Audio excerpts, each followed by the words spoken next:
उज्जैन में 2 दिवसीय regional industry conclave 2024 का आयोजन किया गया। 2 दिवसीय तक चले इस कॉन्क्लेव में 63 इकाइयों की वर्चुअल शुरुआत हुई, जिसमें 10,000 करोड़ से अधिक का निवेश करने की बात उद्योगपतियों ने कही।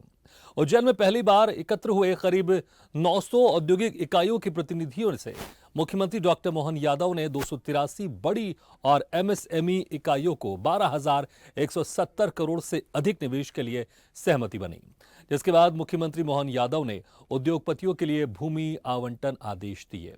2 दिवसीय कॉन्क्लेव में 12 राष्ट्रों के प्रतिनिधियों ने सक्रिय भागीदारी निभाई। कॉन्क्लेव में सबसे बड़ा निवेश प्रस्ताव अडानी समूह की ओर से 75,000 करोड़ रुपए का आया।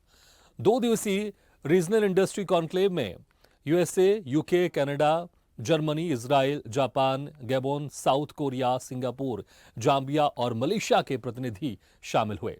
कॉन्क्लेव में करीब 4,000 प्रतिनिधि शामिल हुए। मुख्यमंत्री डॉक्टर मोहन यादव ने निवेशकों से 1-to-1 चर्चा भी की। उन्होंने 20 से अधिक प्रमुख औद्योगिक समूह के पदाधिकारियों से 1-to-1 चर्चा की। कॉन्क्लेव में 63 इकाइयों का वर्चुअल शुभारंभ भी किया गया, जिसके लिए प्रदेश के विभिन्न 21 स्थानों पर कार्यक्रम आयोजित किए गए। इन इकाइयों से प्रदेश में 10,064 करोड़ रुपए का निवेश आ रहा है, जिससे 17,000 से अधिक लोगों को प्रत्यक्ष रोजगार मिलेगा। मुख्यमंत्री डॉक्टर मोहन यादव ने कॉन्क्लेव में 283 बड़ी और एमएसएमई इकाइयों को 12,170 करोड़ से अधिक निवेश के लिए भूमि आवंटन आदेश भी प्रदान किए।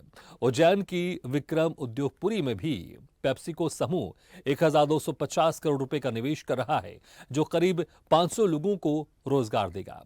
कॉन्क्लेव में सेक्टरवार निवेश अवसरों पर विस्तृत जानकारी प्रदान करने के लिए इन 2 दिनों के दौरान 5 क्षेत्रीय सत्र आयोजित किए गए।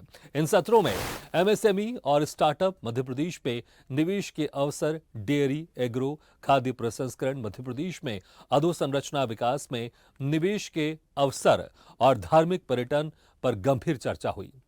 इसी तरह फार्मा, मेडिकल डिवाइस के अवसर और चुनौतियों के संबंध में भी विचार विमर्श हुआ। ये सत्र प्रदेश में निवेश की संभावनाओं के नए द्वार खोलेंगे।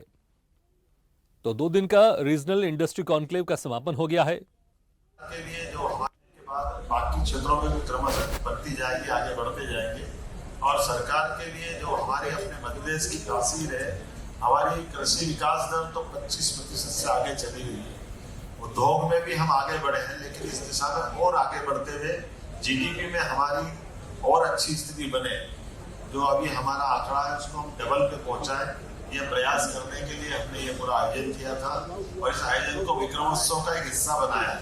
जैसा आप जानते हैं कि सम्राट विक्रमादित्य का विक्रमोत्सव बीते 18 साल से लगातार करते जा रहे हैं, लेकिन विक्रमोत्सव में विक्रमोत्सव का भी आनंद लें, लेकिन वहाँ हमारे अपने उद्योग के निवेश की बात भी हो।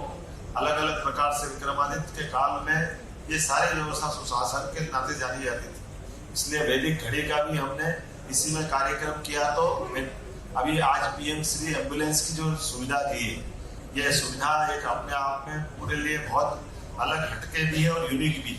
जहाँ क्रिटिकल ऐसे मरीज, जिस मरीजों को उच्चतम कहीं उनकी चिकित्सा व्यवस्था की आवश्यकता पड़ेगी, डॉक्टर के परामर्श के आधार पर प्रत्येक व्यक्ति की चिकित्सा सुविधा में मदद करना ये सरकार का उत्तरदायित्व है।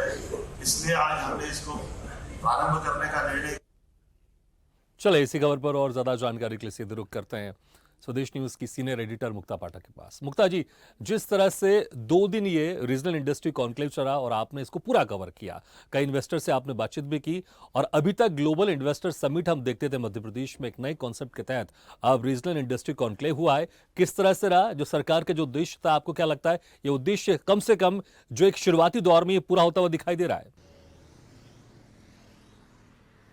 बिल्कुल भागीरथ जी, जिस तरह से डॉक्टर मोहन यादव लगातार जो है क्षेत्रीय विकास की बात कर रहे हैं, आत्मनिर्भर मध्य प्रदेश की बात कर रहे हैं, उसी कड़ी के तहत ये उनकी सरकार का फैसला था कि ग्लोबल इन्वेस्टर समिट न करके रीजनल इन्वेस्टर समिट अब हो, हर क्षेत्र में हो। आज जब उन्होंने मीडिया से इंटरेक्ट किया प्रेस कॉन्फ्रेंस के दौरान, तब भी उन्होंने यही बात पे जोर दिया कि मेरी और मेरी सरकार की कोशिश है कि हर क्षेत्र का विकास हो, रोजगार के अवसर आए और यूथ जो है वो आत्मनिर्भर बने। जो आत्मनिर्भर भारत की बात हो रही है, आत्मनिर्भर मध्य प्रदेश की बात हो रही है, उसी कड़ी में हमें इस इन्वेस्टर समिट को देखना चाहिए। और जैसा अभी आपने जानकारी दी कि लगभग जो है 12 राष्ट्र के प्रतिनिधि आए, 900 से ज़्यादा जो यहाँ के इंडस्ट्रीज है पूरे, उनके प्रतिनिधि मौजूद थे। मुख्यमंत्री ने बहुत सारे इन्वेस्टर्स के साथ 1-to-1 चर्चा की,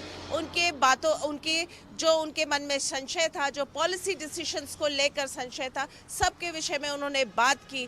वर्चुअली भी उन्होंने काफ़ी सारी इकाइयों का जो है उद्घाटन किया। और यहाँ पे जो मेजर बात रही वो ये रही कि इस बार जो लगातार सरकार ये कह रही थी कि हमारा फोकस ये है, MOU साइन करना हमारा फोकस नहीं, हमारा फोकस ये है कि जमीनी स्तर पे काम हो, इन्वेस्टमेंट हो रहा है ये दिखे। क्योंकि लगातार ये आरोप लगता रहता है कि ग्लोबल इन्वेस्टर समिट होते हैं, इवेंट की तरह होते हैं, और वोट बैंक की राजनीति है, क्या लोकसभा चुनाव को लेकर है, विधानसभा चुनाव को लेकर है। तो इस बार सरकार ने फोकस ये किया कि उन इन्वेस्टर्स को इनवाइट किया जाए जो इन्वेस्टमेंट लेकर तैयार है।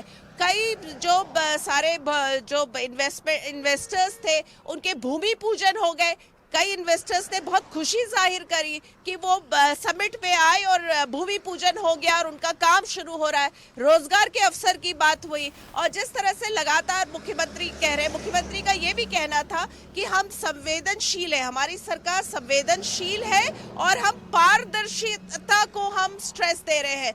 हमें एक पारदर्शी सरकार चाहिए कि इन्वेस्टर्स हमसे खुल के बात कर सके, हम इन्वेस्टर्स को खुल के कह सके कि आइए मध्य प्रदेश में आप यहाँ पे इन्वेस्टमेंट करिए। जो ईज ऑफ बिजनेस है उसको लेकर मुख्यमंत्री ने कहा कि बिजनेस जो है बहुत इजी होना चाहिए, कि इन्वेस्टर अगर तैयार है तो वो इन्वेस्ट अगर करने को तैयार है तो सरकार भी पूरी कोशिश करे कि वो इन्वेस्टर को पूरी जो उसकी सुविधा या जो उसकी परेशानी है उसको वो फैसिलिटेट कर पाए।